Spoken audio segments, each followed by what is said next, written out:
Oi, meu povo, boa noite, tudo bem com vocês? Eu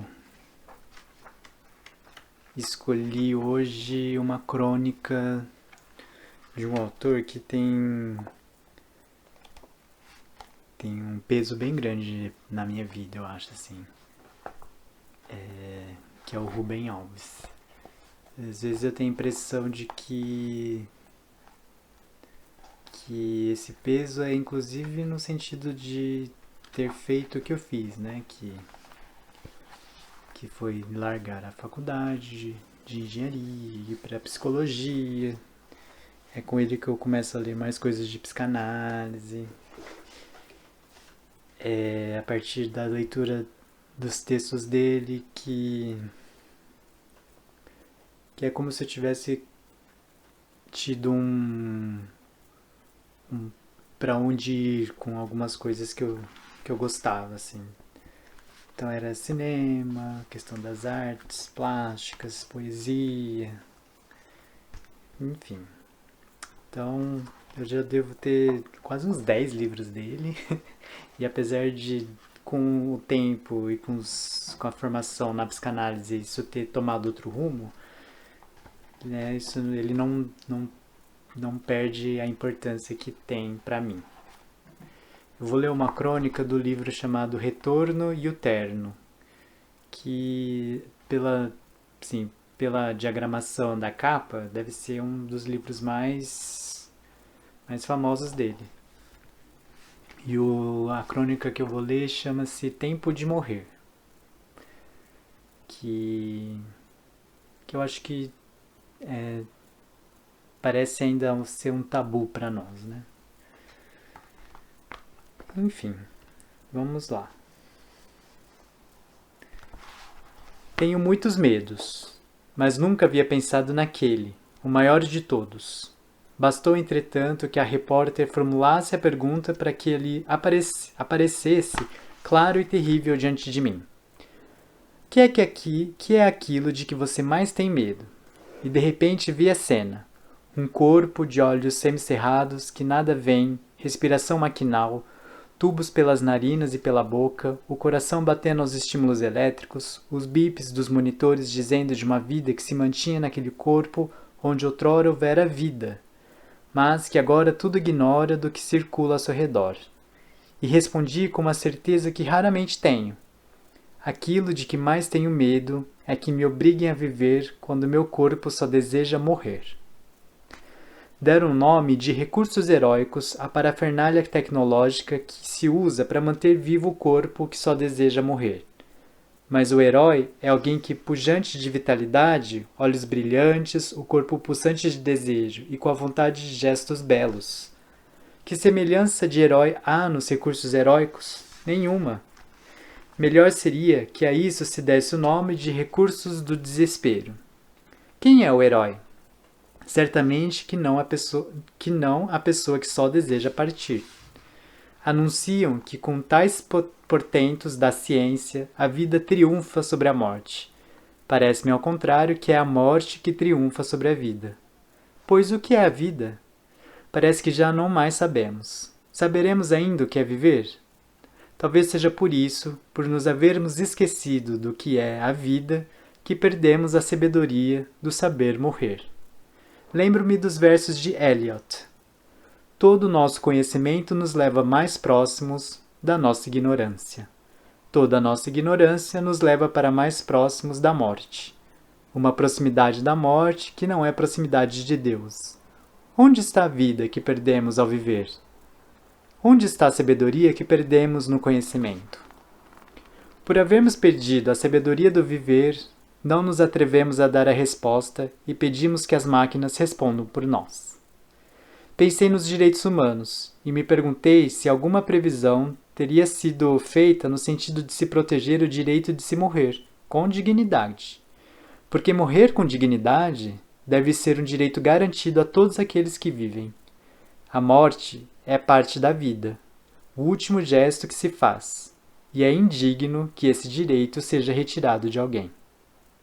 Reverência pela vida, foi com essas palavras que Albert Schweitzer sintetizou a essência de sua filosofia, aprendida no mistério das noites africanas, onde a natureza inteira pulsa como um coração vivo, dos mais ínfimos dos insetos, pelos segredos da selva até os maiores dos animais.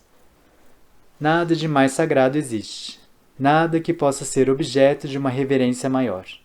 Mas o que é a vida?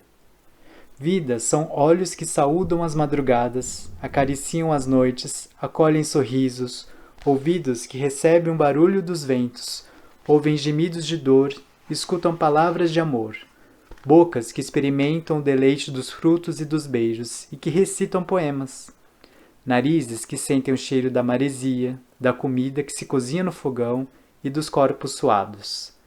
Pernas que andam pelos bosques e levam mensagens a lugares distantes, braços que plantam jardins e que se estendem para os braços e para as lutas.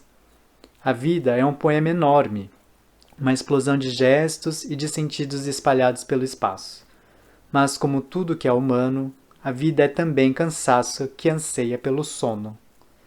Como diz o poeta sagrado, para todas as coisas há seu tempo, debaixo do sol. Há um tempo de nascer e um tempo de morrer. Saber viver e também saber morrer. Cada poema se inclina para a sua última palavra. Cada canção se prolonga na direção do seu silêncio. Última palavra em que continuam a reverberar todas aquelas que a antecederam. Silêncio onde ressoam os sons que o prepararam. Toda vida é um preparatio mortis, e é por isso que a última palavra e o último gesto são um direito que ninguém lhe pode roubar. Ao corpo pertence o direito de dizer, é hora de partir. Por isso que Manuel Bandeira declarou que seu último gesto deveria ser um poema, pois era disso que sua vida estava cheia, de poesia. Assim eu quereria meu último poema, que fosse terno dizendo as coisas mais simples e menos intencionais. Que fosse ardente como um soluço sem lágrimas, que tivesse a beleza das flores quase sem perfume, a pureza da chama que consome os diamantes mais límpidos, a paixão dos suicidas que se matam sem explicações. As mães sabem quando as crianças pedem para dormir, mesmo sem elas pronunciarem uma única palavra. As mães conhecem a linguagem silenciosa dos corpos dos seus filhos, e quando este momento chega, o único gesto de amor é tomá-las ao colo e fazê-las dormir, sem medo. A vida é uma criança. Brinca pela manhã, trabalha ao meio-dia, ama pela tarde, mas chega a hora do crepúsculo, a hora do cansaço. Ah, que coisa mais terrível não poder descansar. Fernando Pessoa sofria pensando no cansaço sem remédio das estrelas. Tenho dó das estrelas luzindo há tanto tempo, há tanto tempo. Não haverá um cansaço das coisas, de todas as coisas, um cansaço de existir, de ser, só de ser? O ser triste, brilhar ou sorrir? Não haverá enfim para as coisas que são, não a morte, mas sim uma outra espécie de fim. Ou uma grande razão, qualquer coisa assim como um grande perdão? Não são as estrelas, somos nós que precisamos assim de uma espécie de fim, como o poema ou a canção.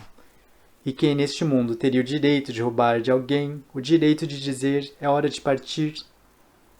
Mas para isso, para não sermos destruídos pelos sentimentos de culpa ao concordar com o pedido do corpo que pede para partir, seria necessário que soubéssemos ouvir o pedido silencioso das crianças que querem dormir. Mas quem ainda retém essa sabedoria? A medicina já faz muito não ouve o que o corpo diz.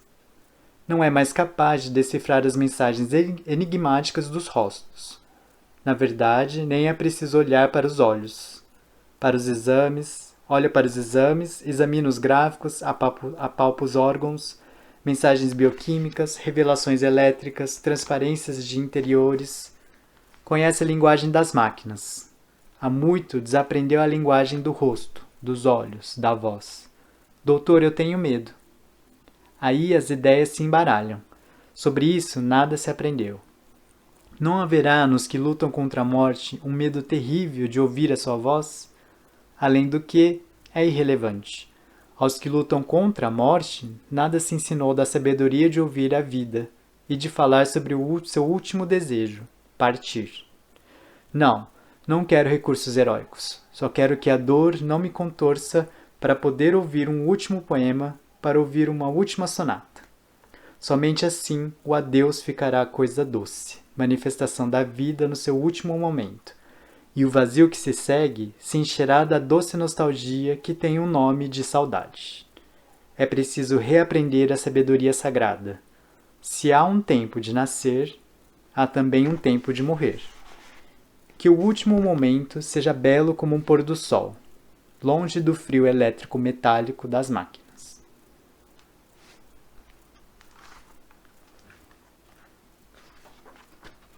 Acho que é isso, gente.